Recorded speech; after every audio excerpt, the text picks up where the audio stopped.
కొణిదెల పవన్ కళ్యాణ్ అనే నేను శాసనం ద్వారా నిర్మితమైన భారత రాజ్యాంగం పట్ల నిజమైన విశ్వాసం విధేయత చూపుతానని,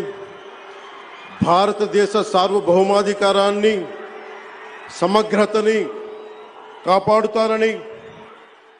ఆంధ్రప్రదేశ్ రాష్ట్ర మంత్రిగా నా కర్తవ్యాలను శ్రద్ధతో అంతఃకరణ శుద్ధితో నిర్వహిస్తానని, భయం గాని పక్షపాతం గాని రాగద్వేషాలు గాని లేకుండా రాజ్యాంగాన్ని శాసనాలని అనుసరించి ప్రజలందరికీ న్యాయం చేకూరుస్తానని